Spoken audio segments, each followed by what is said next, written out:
I'm not taking it off.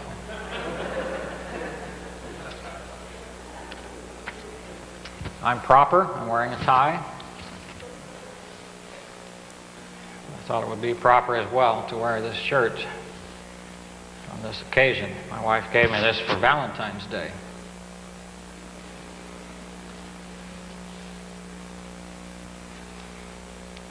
Machen, of course, was not a Baptist. He was a Presbyterian.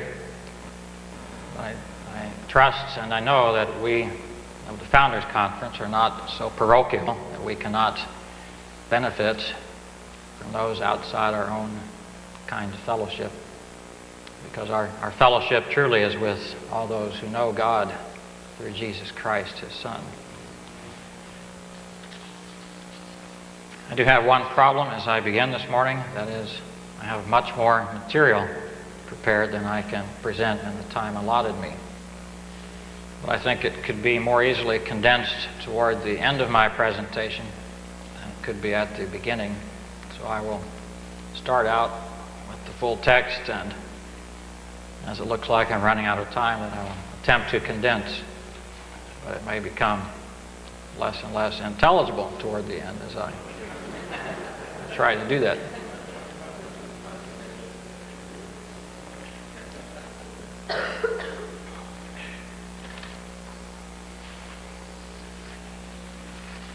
Did you perhaps see this cartoon in the comics of last Sunday's paper? You probably can't read it from there, can you? It is Non Sequitur by Wiley Miller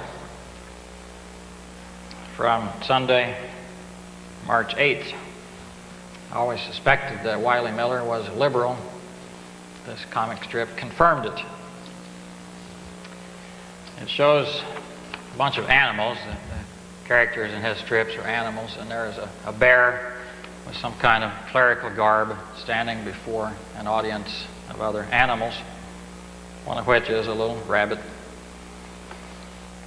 And this bear raises his arms and says, "Let us all give praise, for ours is the one true faith." Then the little rabbit speaks up and says, "Pardon me, but the very essence of faith is a belief in the existence of something that can't be proven. So naturally, everyone believes their faith is the right one. This makes all faiths equally valid, giving no one the right to claim any religious superiority." In the next panel, the rabbit continues, "So let's just practice our faith in the time-honored tradition of religious tolerance."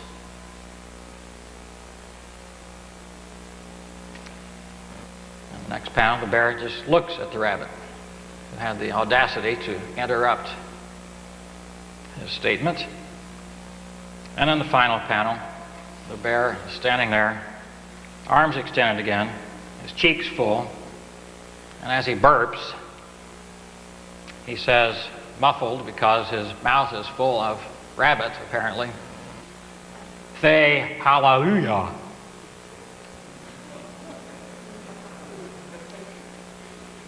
So apparently the bear is some kind of a Christian cleric. But what struck me was the definition of faith offered here, something that cannot be proven. Secondly, the relativism, therefore, all faiths are equally valid. And thirdly, the meaning attached to tolerance. It is no longer simply accepting the person of someone who disagrees with you, although you may not accept his beliefs.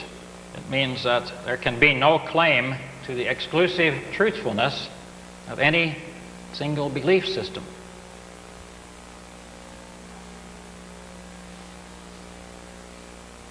What is the central intellectual characteristic of the 20th century?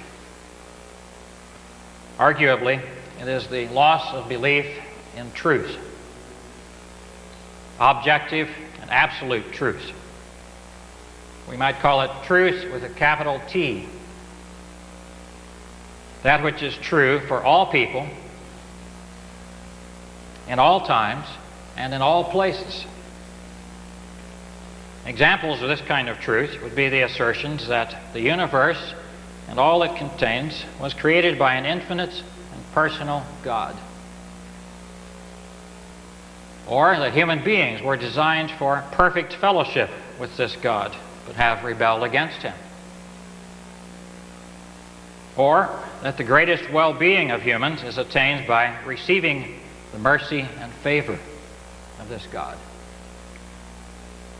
This, of course, is the kind of truth found in the Bible.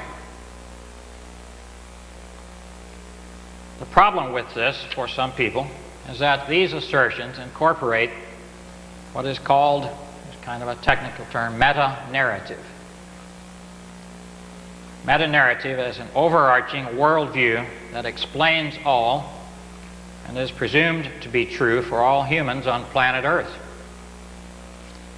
The current fashion in some circles is to deny the validity of any meta-narrative, an approach that is often associated with the cultural tendency that is called postmodernism.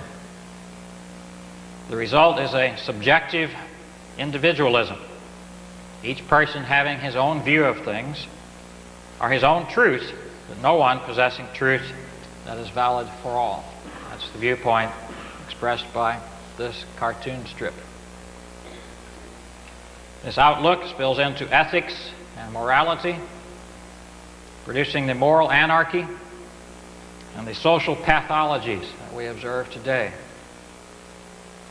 This way of thinking, however, did not originate with postmodernism in the late 20th century, but is evident within an earlier movement called modernism, and was confronted by some individuals early in the century.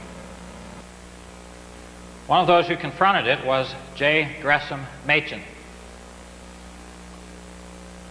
By the way, the word or name Gresham is supposed to be pronounced, I understand, with a division between the S and the H. It's not an SH sound, but it's a syllable division there, so it's Gresham. On May 3, 1915, this young New Testament scholar ascended a speaker's platform at Princeton Theological Seminary to deliver an address. The occasion was his inauguration as assistant professor of New Testament, after having taught Greek at Princeton Seminary since 1906. Machen's induction into the faculty was a momentous event, both for him and for the institution. It was to prove momentous for the institution because in later years, controversy would swirl about Machen, leading to the reorganization of the seminary in 1929. It was momentous for Machen personally because it marked the culmination of a long intellectual struggle regarding the testimony of the New Testament to the origins of Christianity. Thus, Machen was about to enter upon an academic position that he did not reach easily nor take lightly. And his address on this occasion would confront what would become the burning intellectual crisis of the 20th century. First, a little background. Gresham Machen was born in 1881 of Southern Presbyterian ancestry and grew up in Baltimore. He attended Johns Hopkins University to study classics. Machen, by the way, was very proud of his Southern heritage. He was a student at Princeton Theological Seminary from 1902 to 1905, and upon graduation went to Germany to attend the universities of Marburg and Göttingen for the 1905 and 06 academic year. During his years at Princeton and in Germany, Machen underwent a difficult intellectual struggle over the question of the truthfulness of Christianity as it is presented in the New Testament. He returned to Princeton to teach Greek in the fall of 1906 without having resolved his intellectual difficulties. Those difficulties would be resolved only gradually over the next several years. Machen finally saw his way clear to seek ordination in the Northern Presbyterian Church, which was a requirement for joining the Princeton Seminary faculty. And subsequent to his ordination, he was installed in the regular faculty at Princeton Seminary in 1915 on the occasion of the address mentioned earlier. Machen went on in the 1920s to sound a warning against theological liberalism in the church and to support an unsuccessful effort by theological conservatives to regain control of the Northern Presbyterian Church. He is perhaps best known for his 1923 book, Christianity and Liberalism. There's an excerpt from that book on the back of my t-shirt after the address. If you'd like to see it, I'll be happy to take off my coat and show it to you. Upon the reorganization of Princeton Seminary in 1929, Machen led in the establishment of Westminster Theological Seminary in Philadelphia. He later formed an independent mission board for which he was defrocked or removed from the ministry by the Northern Presbyterian body, and subsequently founded in 1936 what came to be known as the Orthodox Presbyterian Church. Machen died on January 1, 1937 in North Dakota while seeking to advance the interests of his fledgling denomination. What I wish to suggest in my paper this morning is that Machen serves as a Christian prophet for the modern era because he discerned the nature and the ramifications of the intellectual crisis of the 20th century, and he provided an appropriate evangelical response. This argument or thesis may be developed in a threefold fashion.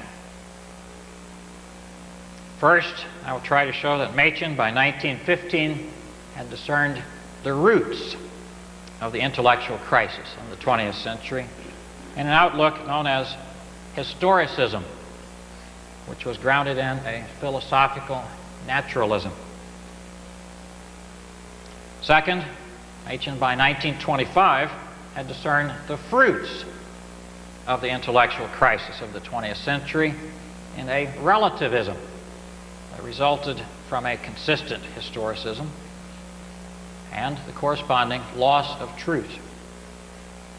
Third, Machen, by 1935, had experienced the institutional expression of the intellectual crisis of the 20th century in an institutional policy based on power, loyalty, and expediency rather than on truth. First of all, the roots of the modern intellectual crisis. That takes us back to 1915. By the time of Machen's inauguration into the regular Princeton Seminary faculty, he had resolved to his own satisfaction the intellectual struggle that had troubled him for nearly a decade.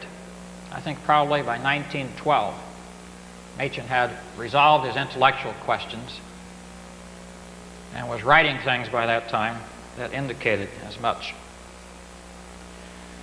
This resolution was no sudden accomplishment, but was rather a gradual process that left few overt marks in Machen's life and writings between 1906 and 1912. In 1912, however, he published several significant articles which signaled his emergence from the clouds of doubt and uncertainty. In his inaugural address of 1915, Machen chose to speak directly to the problem that he himself had been wrestling with during those years leading up to this moment. His address was entitled, significantly, History and Faith, and dealt with the relationship between history and faith, both in current thought and from the perspective of historic Christianity. This address was not only personally significant for Machen, but continues to be important for other reasons as well. First, it was perceptive of contemporary intellectual trends, as I hope to demonstrate. Second, it was programmatic for Machen's future life and work. His scholarly and popular labors over the next 20 years seldom moved far from the concerns of this address. Thirdly, it was prophetic of the central intellectual issue for 20th century Christianity, and by extension, of the culture at large during the entire century. Machen's 1915 inaugural address makes it evident that he had discerned, and here displayed, the roots of the modern intellectual crisis in a historicism which was based on philosophical naturalism.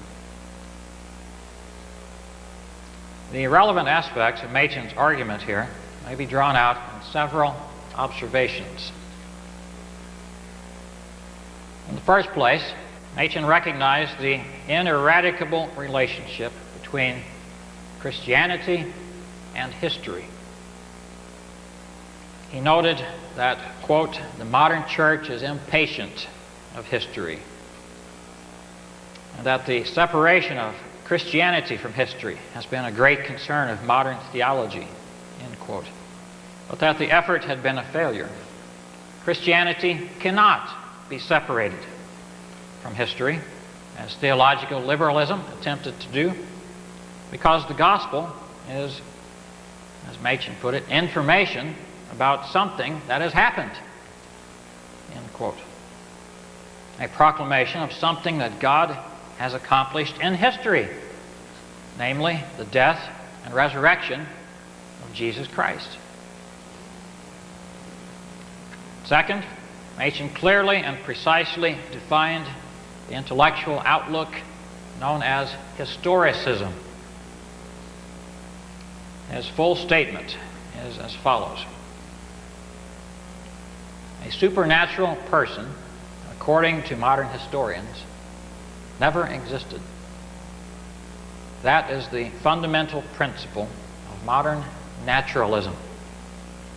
The world, it is said, must be explained as an absolutely unbroken development, obeying fixed laws. The supernatural Christ of the Gospels never existed. That is Machen's statement.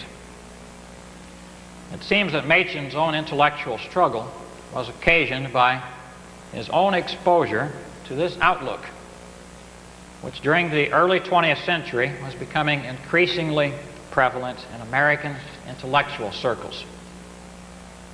What is remarkable is the degree to which Machen's description, in that statement I just read to you, corresponds to reconstructions of this viewpoint by later historians.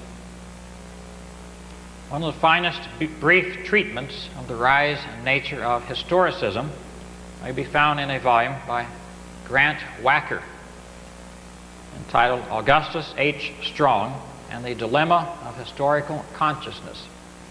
Of course, you recognize the name of Augustus H. Strong as an eminent Baptist theologian. If you were to read Wacker's treatment, you would see that Strong was attempting to be a mediating force between evangelical theology and liberalism, which was submitting to this historicism. But toward the end of his life, Strong saw that that would not work. He returned to a more conservative position. Wacker's description of historicism is worthy of careful attention. He defines it as a philosophical orientation, a term which immediately suggests that this intellectual outlook was not the product of historical evidence or empirical data, but of philosophical commitments reached on other grounds. In other words, it was not demanded by any strictly historical research or information. so the name historicism may be kind of misleading. This inference is supported by Wacker's further analysis. Historicism, he suggests, is a philosophical orientation incorporating three assumptions, which may be labeled, and this is my terminology, not Wacker's, the explanatory assumption, the epistemological assumption, and the developmental assumption. The explanatory assumption of historicism holds that all human cultural phenomena, including the Bible and the rise of Christianity, may be explained entirely in terms of their historical context. Wacker puts it like this: all cultural forms can be adequately explained by reference to the historical context in which they emerge.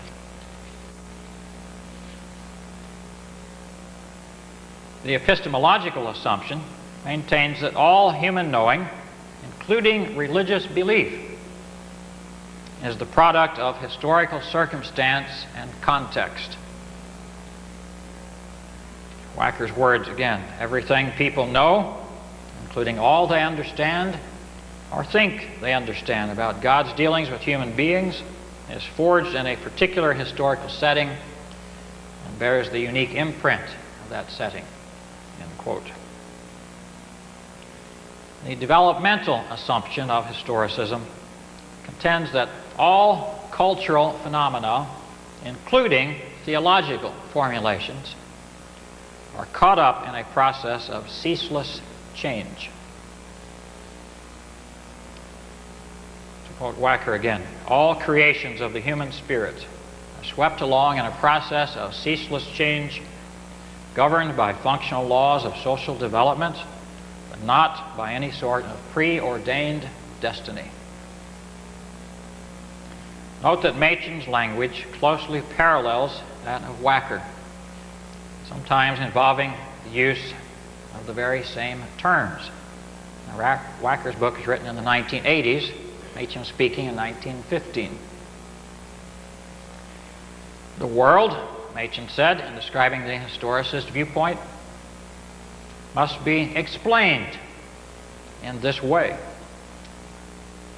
He used the word explain, which is Wacker's term also, the explanatory assumption. It must be explained, quote, as an absolutely unbroken development, obeying fixed laws, end quote. Machen's use of the terms development and laws are also found in Wacker's definition. This is the developmental assumption. And Machen said, things must be explained in this fashion, a statement that may be taken to incorporate the epistemological assumption, for it was thought that historical context provided the only way in which humans acquired knowledge. Machen attributed all this to modern naturalism, suggesting the philosophical nature of this outlook, as Wacker's definition also emphasizes. It is noteworthy that Machen was writing in 1915 at a time when Wacker suggests that, quote, most of the leading social thinkers of the United States and Europe, end quote, had accepted the assumptions of historicism. But before World War I had killed the optimism inherent in earlier forms of the outlook. I just find it significant that Machen nailed this down in 1915 while it was still in process of developing. Thirdly, Machen's description of historicism makes it evident that he considered philosophical naturalism to be at the foundation of this outlook. He referred repeatedly in this address, including the excerpt that I just quoted to you, to modern naturalism, a philosophy which he saw as inherently opposed to the supernaturalism of the biblical accounts of the origin of Christianity. This is what Machen himself was wrestling with earlier in his life. Machen is using the term naturalism in the sense set forth by a dictionary of philosophy.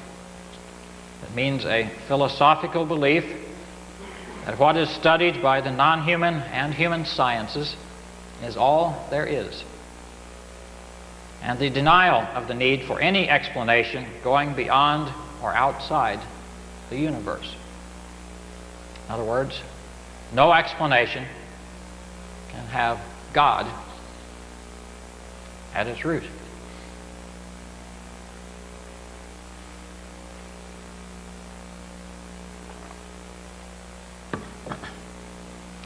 Thus, the basic postulate of naturalism is that nature is all there is,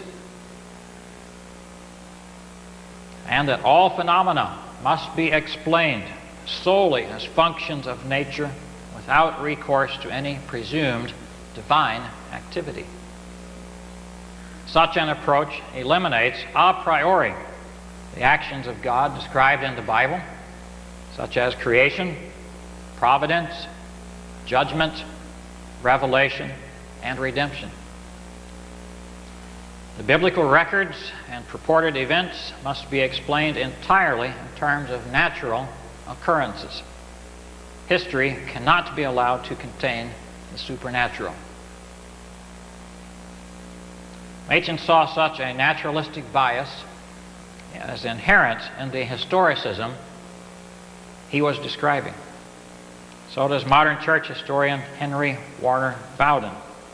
In a review of Wacker's book, Bowden mildly faults Wacker for not giving, these are his words, sufficient weight to the naturalism endemic to modern science in history or in the laboratory. In the field of biblical studies, as it was commonly practiced in Machen's day, as well as in our own, many scholars appear to have adhered to a methodological naturalism as a working assumption, regardless of their personal beliefs. Fourth, Machen recognized that a commitment to naturalism prejudices biblical scholarship. For example, while discussing the reality of the resurrection of Jesus Christ, Machen noted that, quote, the visionary hypothesis, which was a means of explaining the resurrection, may be demanded by a naturalistic philosophy, but to the historian it must ever remain unsatisfactory. That is, naturalistic presuppositions require that a naturalistic explanation for belief in the resurrection of Jesus be found. It is absolutely demanded. On the basis of this starting point, the conclusion of the historical investigation is determined in advance.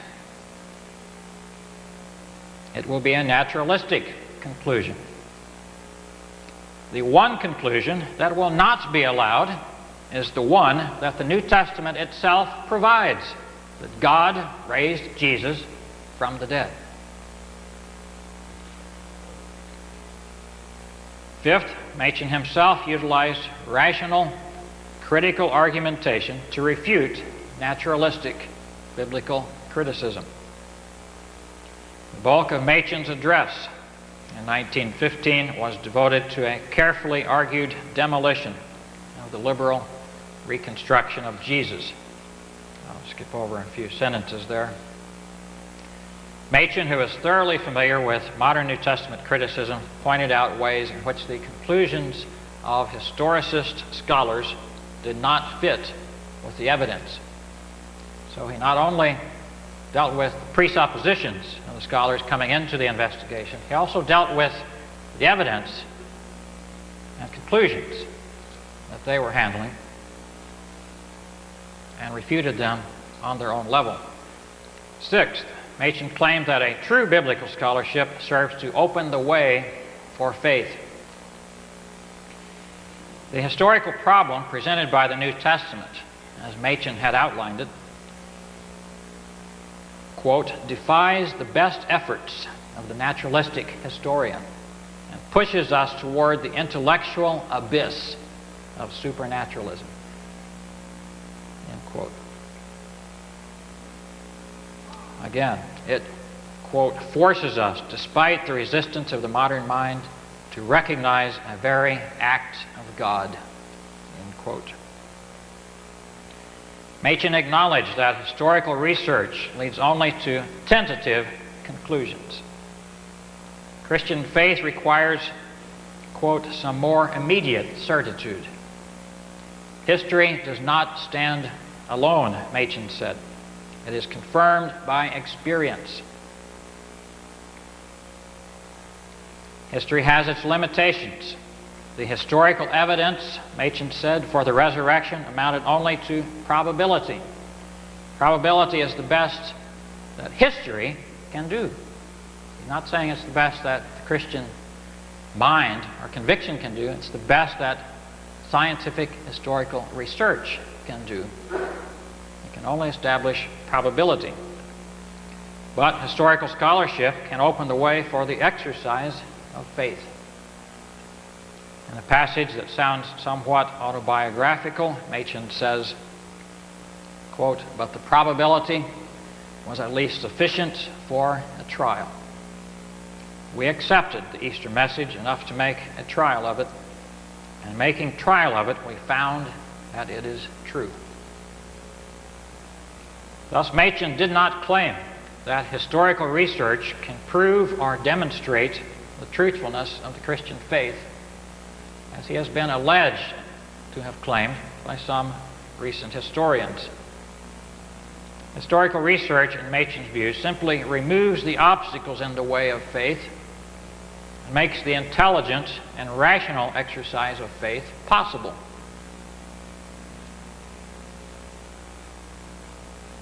So I think if we were to try to characterize Machen's apologetic, it would be a combination of the presuppositional approach with an evidential and historical approach.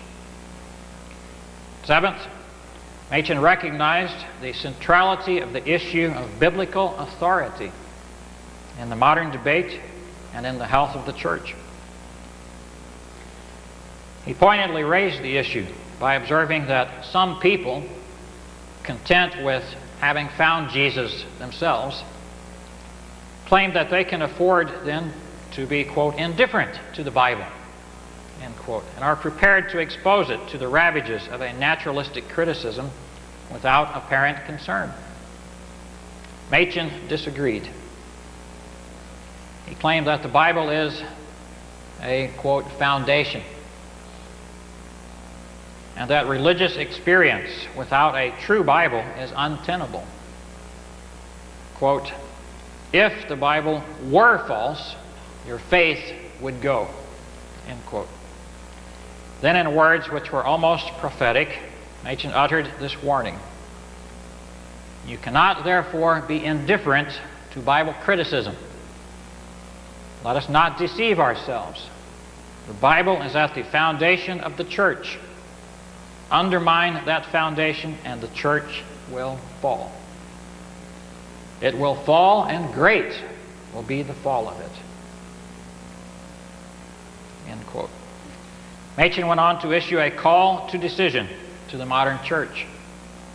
He noted that, quote, two conceptions of Christianity are struggling for the ascendancy today, end quote. One was the conception found in the Bible. The other was the conception of Christianity formulated by what he called the modern preacher. That conception of theological liberalism.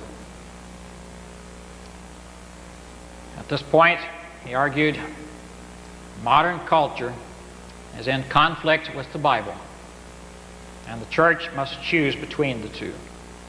I'm interspersing several quotes here. I won't try to identify each one. The church, he said, is trying to compromise, and rapidly she is losing her power. God grant, Machen exclaimed, she may choose aright. God grant she may decide for the Bible. End quote. And may the church choose thus on no mere blind adherence to authority, but because the Bible is true. He said, the Bible is despised. To the Jews a stumbling block, to the Greeks foolishness, but the Bible is right. End quote. It is the Bible and its conception of God and of Christianity that holds the only antidote to the modern malady. Here is how Machen closed his address. A God who from the heaven of his awful holiness has of his own free grace had pity on our bondage and sent his Son to deliver us from the present evil world and receive us into the glorious freedom of communion with himself. There is much that could be noted with profit for Southern Baptists concerning Machen's stance in this 1915 address. We will confine ourselves to 3 lines of application relating to the authority, the content, and the study of the Bible. First, it may be noted that Machen's dictum with regard to the authority of the Bible stands vindicated, theologically and historically. Machen said, the Bible is at the foundation of the church. Undermine that foundation, and the church will fall. It will fall, and great will be the fall of it. Christian churches and Christian people have been assigned by God the task of presenting in words and representing in life the message of the Bible. Its message is all that we possess in the way of an external authority on which to rest our own hopes or to serve as the basis of a proclamation to the world. Such authority resides in the Bible as a whole or not at all. If we pick and choose in the Bible what we will believe and proclaim, then the Bible is no longer authoritative. For in that case, we are not believing something because the Bible says it, but because we find it appealing on some other grounds. And once the Bible loses its authority for us, then its message is in danger of being lost. This theological truth has been demonstrated historically.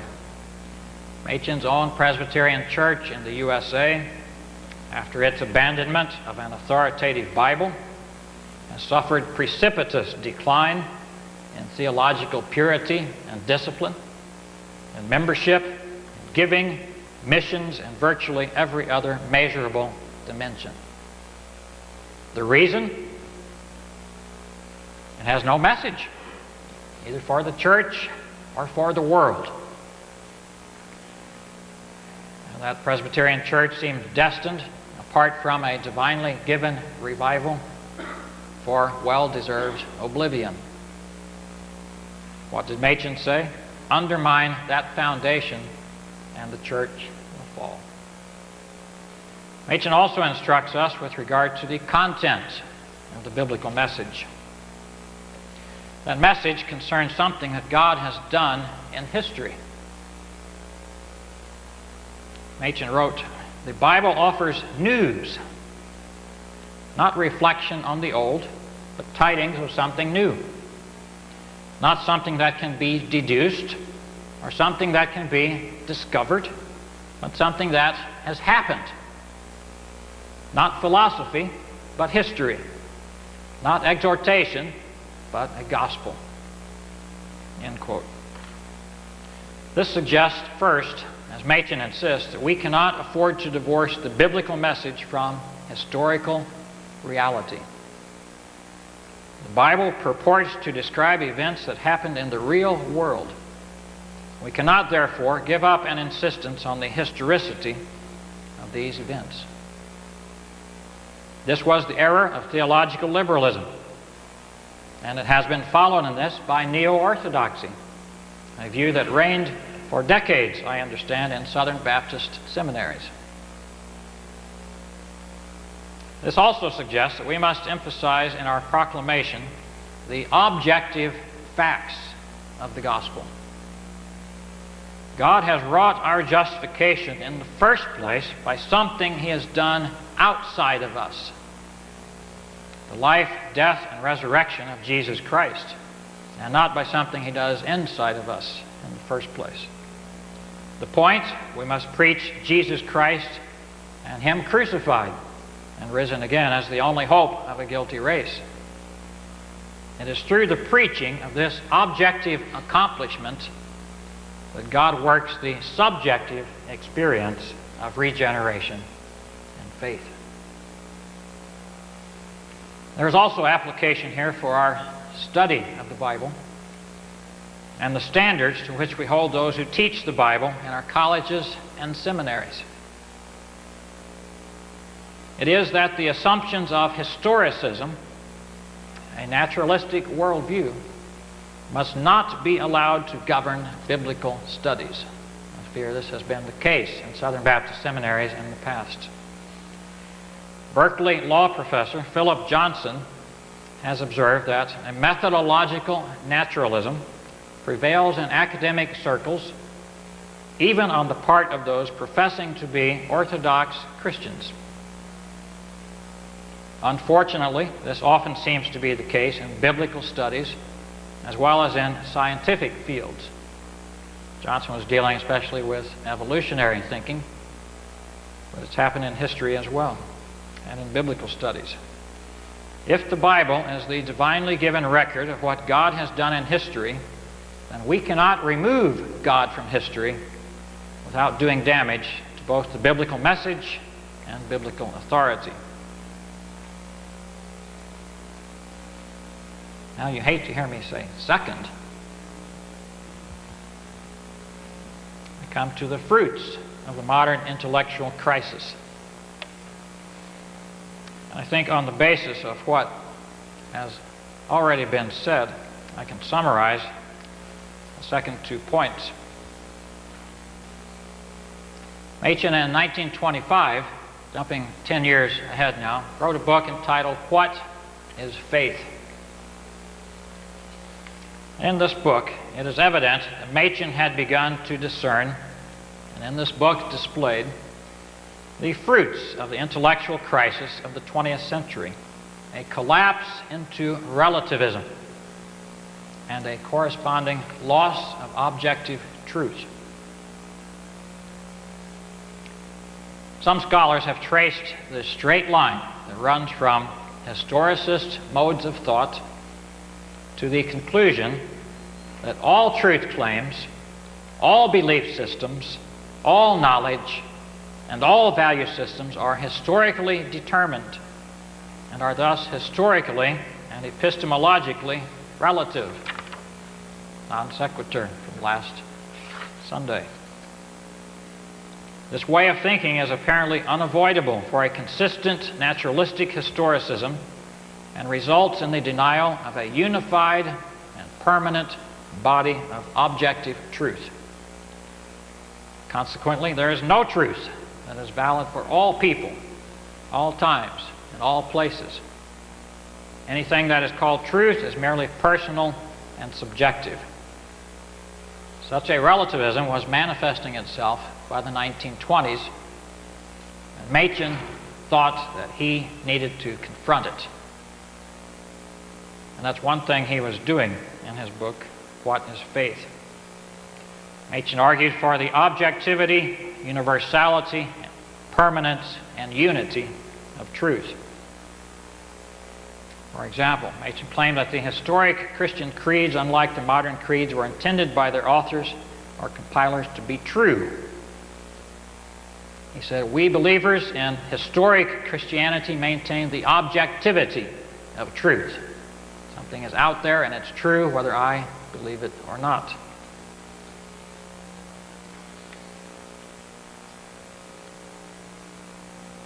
Machen also affirmed the permanence and universality of truth. He objected to the application of the pragmatist attitude, as he called it, to simultaneously existing nations and races, according to which it is contended that the Eastern mind and the Western mind are so distinct that the thought forms that suit one will not suit the other. Machen claimed, according to the logic of the pragmatist position, two contradictory doctrines may be equally good. For doctrine, in the opinion of the pragmatists, is merely the symbolic expression of an experience really inexpressible and must necessarily change as the generations pass. Here's the developmental assumption of historicism. There is, in other words, according to that view, no possibility that anything in the sphere of doctrine can be permanently and universally true. Machen's words. Machen seems to have been reacting to the historicist assertion that truth claims are culture-bound and non-transferable. In contrast, he denied that Christianity can be true for some people and not true for others. On the contrary, he claimed, it is true, we think, even for the demons in hell, as for the saints in heaven, though the truth does the demons no good. Again, the facts of the Christian religion remain facts, no matter whether we cherish them or not. They are facts for God. They are facts for angels and demons. They are facts now, and they will remain facts beyond the end of time. At bottom, Machen was concerned for the unity of truth. Christian faith, he claimed, has an intellectual content, and to divorce religion from that intellectual content is seriously to distort the New Testament concept of faith. Theological liberalism sought to protect Christianity by divorcing Christian faith from the question of the historical truthfulness of the Bible. This will not do, Machen said, quote, it is a poor religion that can abandon to science the whole realm of objective truth in order to reserve for itself merely a realm of ideals.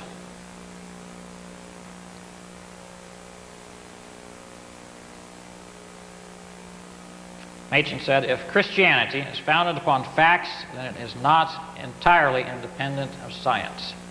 For all facts must be brought into some sort of relation. Therefore, it is highly misleading to say that religion and science are separate. Ultimately, there ought to be a real synthesis of truth. In Machen's conception, truth is a unified whole.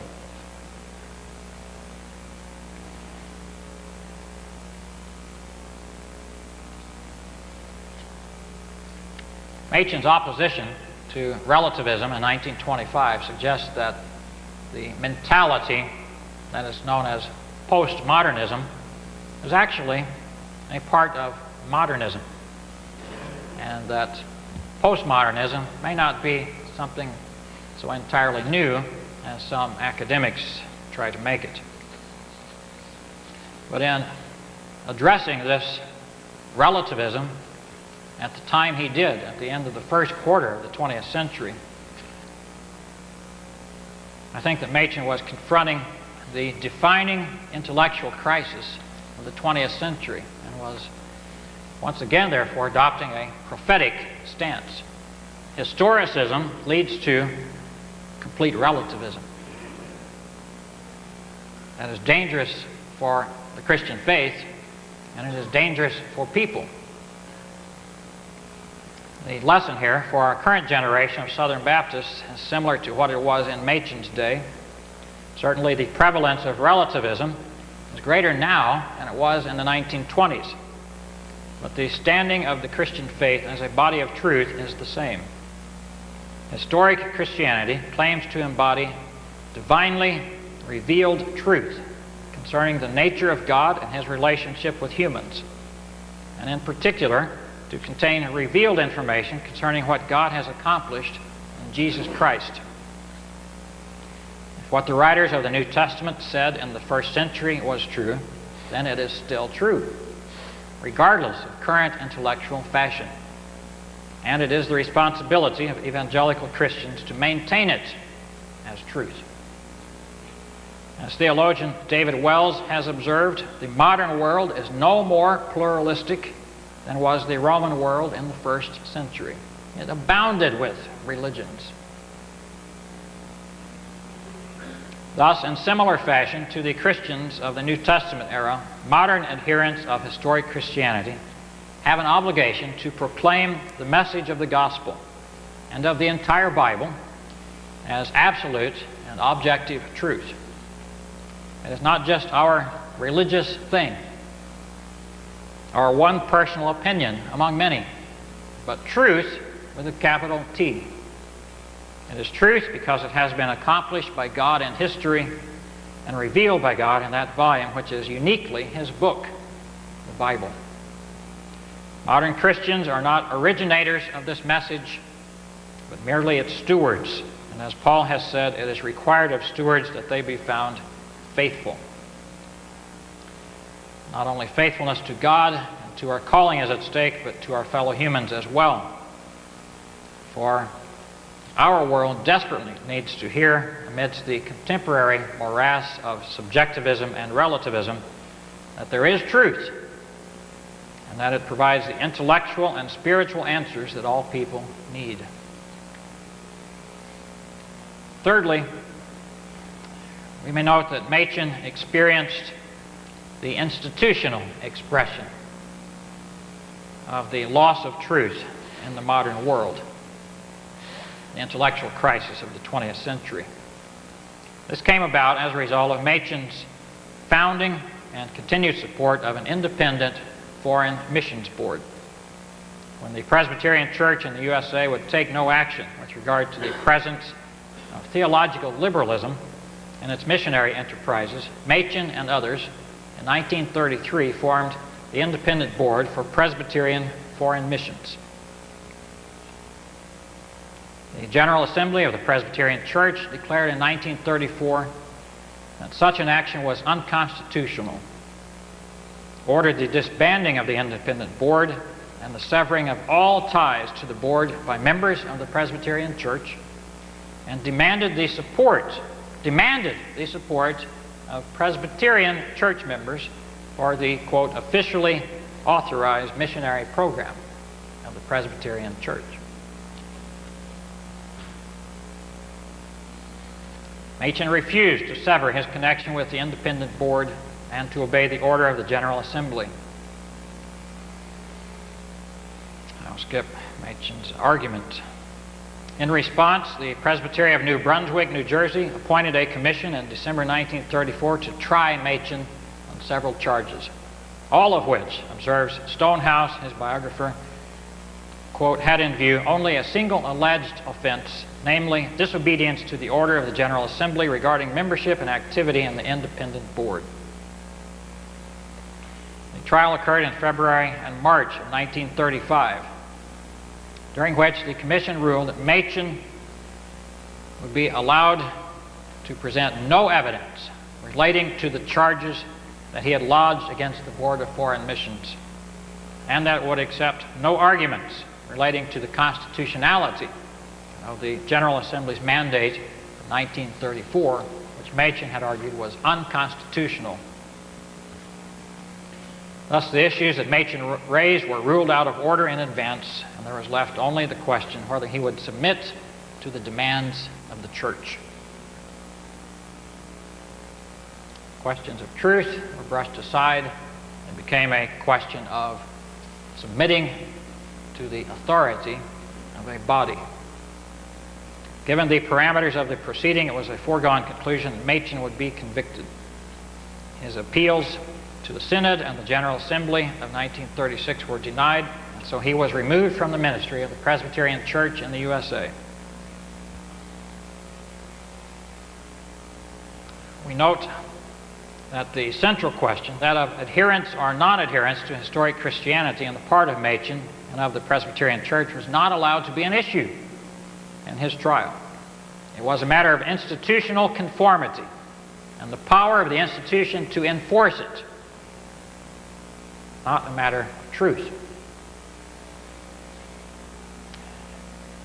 A Unitarian observer, a Unitarian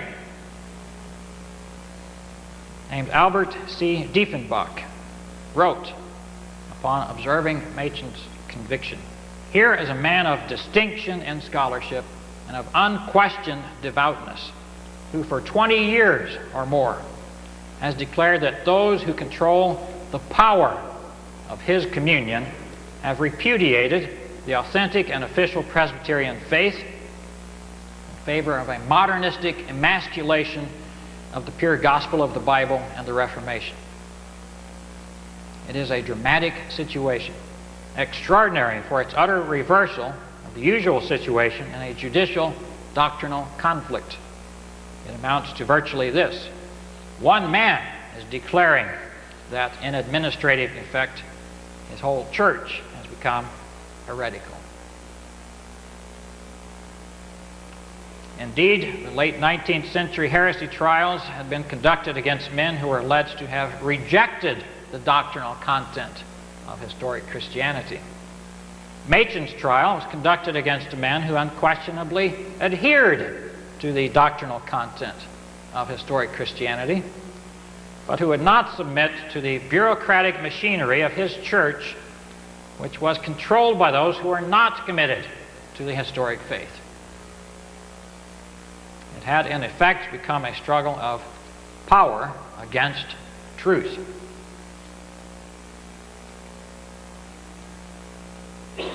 Machen's trial also shows the intolerance of those who abandoned the concept of absolute objective truth toward those who continue to adhere to it.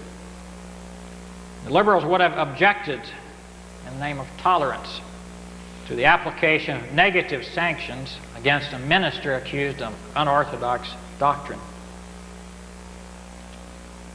They applied negative sanctions against one who was undoubtedly orthodox, but who was guilty of institutional nonconformity.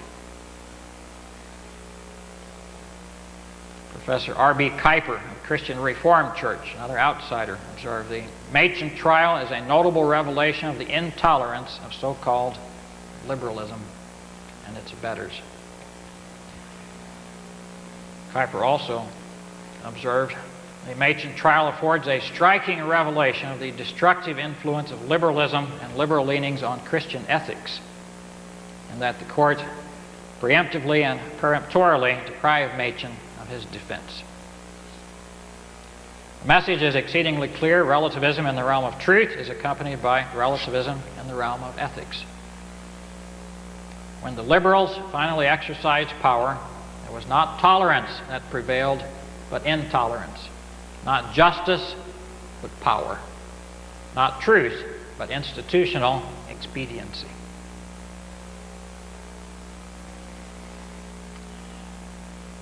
This brief, or not so brief, survey has suggested that J. Gresham Machen discerned and stood against the intellectual crisis of the 20th century in its root, its fruit, and its institutional expression. For this reason, I think he deserves to be called a 20th century prophet, if not in the full biblical sense of that term, then in our looser popular sense. And the crisis is not over for us, for Southern Baptists. The subtitle of Darrell Hart's book on Machen is still applicable to the Southern Baptist Convention: The Crisis of Conservative Protestantism in Modern America. To this crisis, Machen still speaks, and Southern Baptists would do well to listen.